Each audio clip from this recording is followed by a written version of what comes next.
Welcome to the show. This is Millennial Nation Worldwide, and I am the OG Millennial. Follow us on YouTube, Instagram, and Facebook at Millennial Nation Worldwide. Also at O_G_ Millennial, and you can get my own personal contact. What we're going to do right now, we're going to do a quick review of the Elimination Chamber.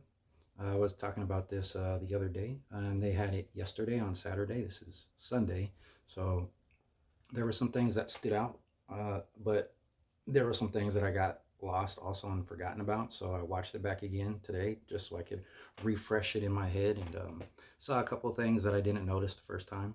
I also have heard some reviews so far. I've listened to WrestleLamia give their review, and I heard JD from New York give his critique on the show as well. So it's going to be very interesting to compare and contrast a little bit between the two.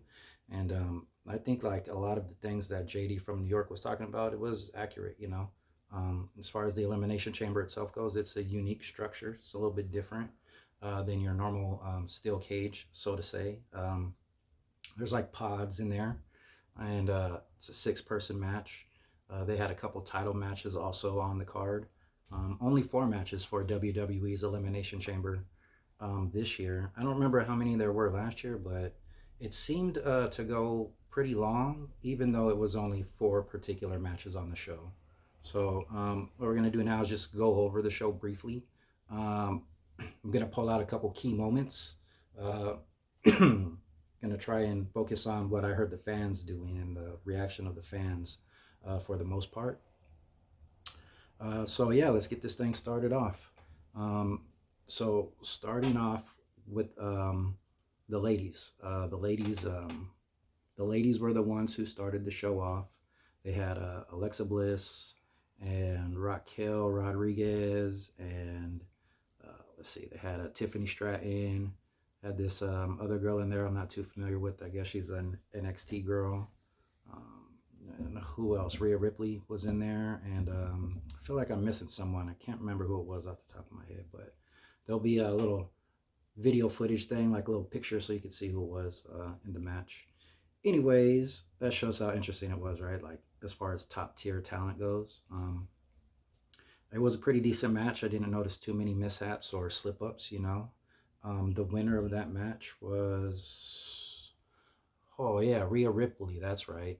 Because Rhea Ripley, she had that little showdown with Jade Cargill when she was in the balcony and they were staring at each other. It was a pretty interesting matchup.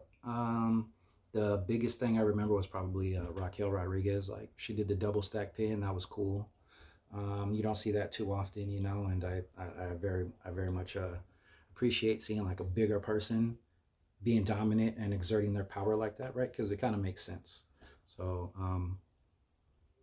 yeah, like I said, the winner of that was Rhea Ripley. I'm glad she won. That should be a pretty good main event for WrestleMania. Jade Cargill versus Rhea Ripley. Is 2 big girls, physically big, muscular women. Are going to go in there and, as Big E would say, they're going to slap some meat, right? But the thing I didn't like about it, and what I agree with a lot of other people who are commentating on this, was the amount of time it took for the entrances. I went back and I clocked it. It was a 20 minutes from start to finish just for the women to get down to the ring, get in the pods, and then actually start the match. And 20 minutes is normally a match in itself, right? You could have a really good match in 20 minutes. And the fact that they did that twice, they did that for the men's Elimination Chamber at the end also. It's like 40 minutes, man. 40 minutes worth of entrances is right. If you added commercials and everything, that's a 1-hour program in itself, just entrances. So I didn't like that about the women's or the men's for that matter. But yeah, again, congratulations to Rhea Ripley. She's moving on. The next match they had was Becky Lynch versus AJ Lee. And that was a very good match too. You know, there weren't too many mishaps except for at the end when it looked like they were trying to set up for the finish. The 2 ladies ran into each other.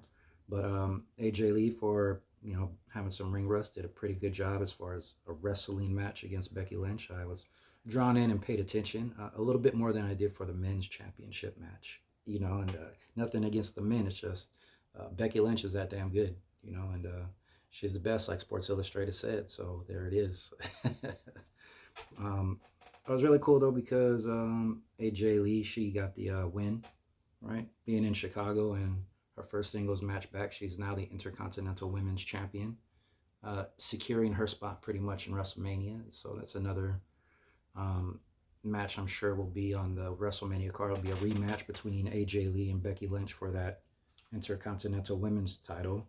But like I said, I thought it was pretty good. You know, it went pretty well, except for that little mishap at the end when they just kind of ran into each other. So, moving on though, the next match was for the World Wrestling Heavyweight Championship, held by CM Punk and from local Chicago boy, right?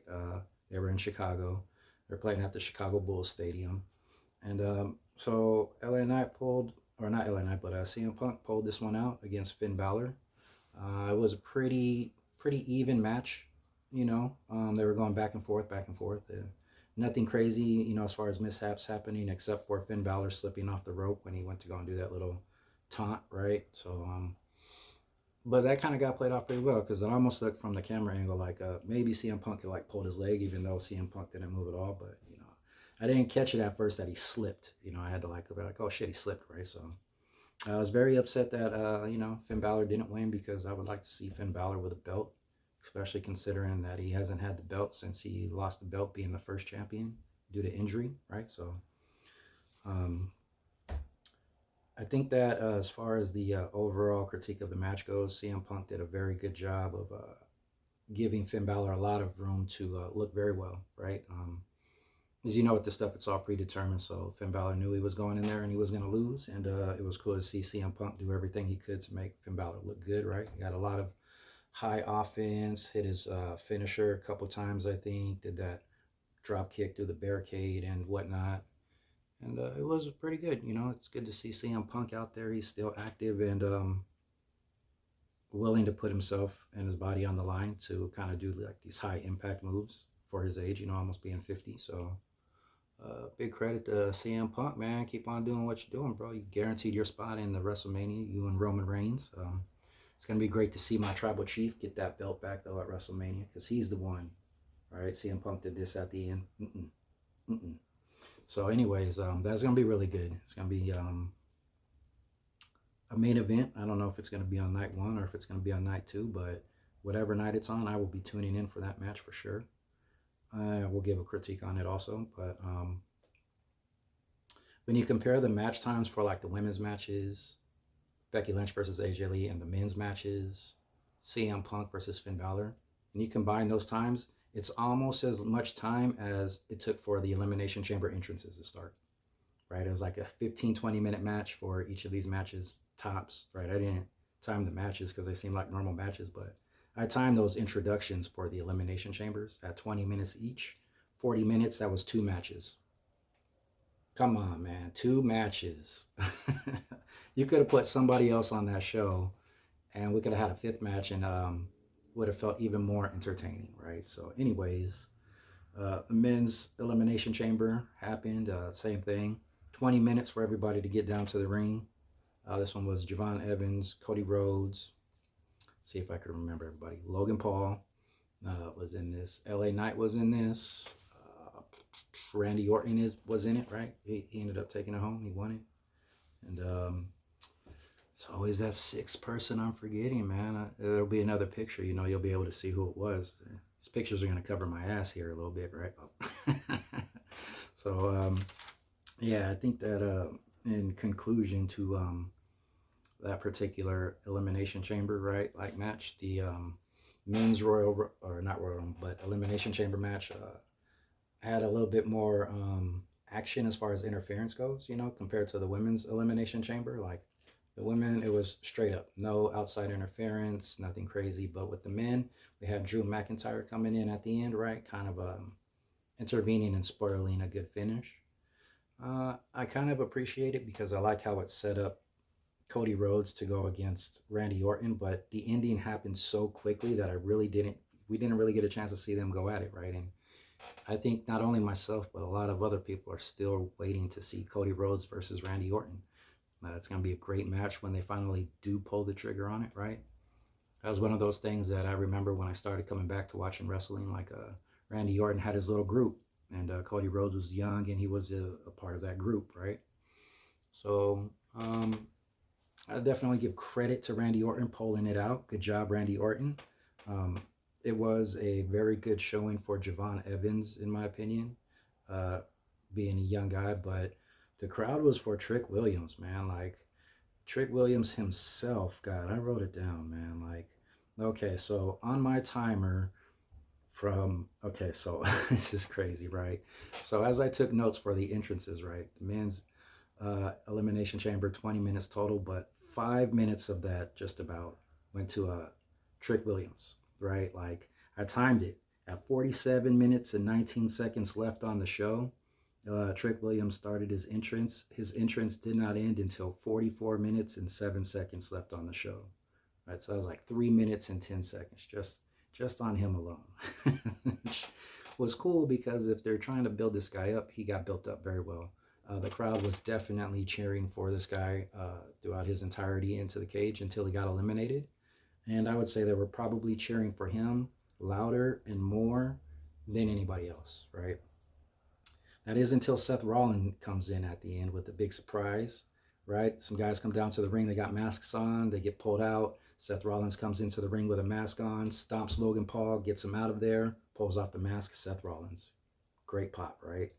And not only was it a great pop, but it was a great moment for WWE's Elimination Chamber because it brought the crowd back into it again, right? Like, a lot of people were cheering and singing Seth Rollins' song as he hit the barricade and started walking through the audience, right? So that was pretty memorable. The winner for that one was Randy Orton, though. Like I said, LA Knight had a mishap. Unfortunately, he also slipped on the rope trying to perform a move, but that one looked way worse.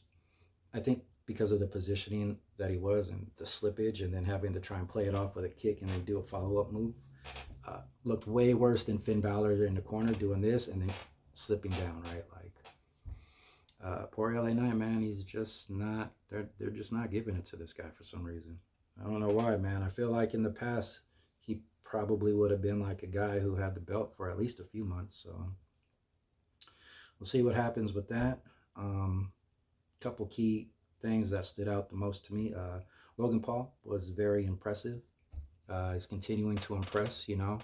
I love to see where Logan Paul is going under the tutelage of Paul Heyman. And I'm really excited to see how he does when he goes back out on his own again.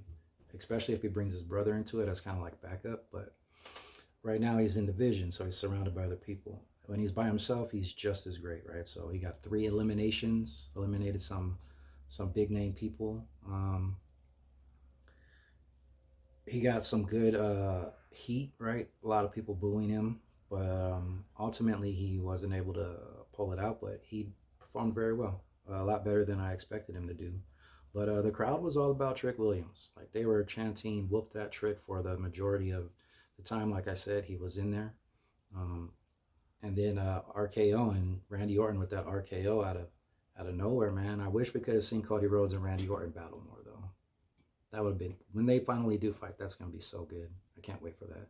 I can't wait for it. But that's about it that I got on the show for that critique, per se. They had a bunch of stars that were there, right? They had some famous people in the stands. Little Yachty was there. Stupid cat, get down. Little Yachty was there. Who else? Giannis Antetokounmpo, however you say his name. Giannis was there, right? Looked like he had his brother there with him too, and a bunch of other people. There was like a fighter there. I don't remember his name. So that's what you get when you're in Chicago, though, right? Like, oh, another thing that was cool. CM Punk, he did that announcement thing where they had over the PA the original guy who does, like, I guess the basketball introductions. And they kind of set it up like it was a big basketball entrance, you know, for Chicago Bulls or whatever. That was pretty cool. Chicago, man, have they won a championship ever since Jordan? I don't know if they've ever won a finals without Jordan, right? If you guys know the answer to that, chime in and let me know. I have to do a little dive into that. When was the last time the Chicago Bulls won an NBA Finals championship? I don't know. We'll come back with those answers, though, here on Millennial Nation Worldwide, right? Millennial Nation Worldwide. Thanks for tuning in. Again, like and subscribe. You can follow the channel at YouTube, Millennial Nation Worldwide. Same for Instagram and for Facebook. And join us as we continue to grow this thing together. All right? Peace. Have a good one, guys.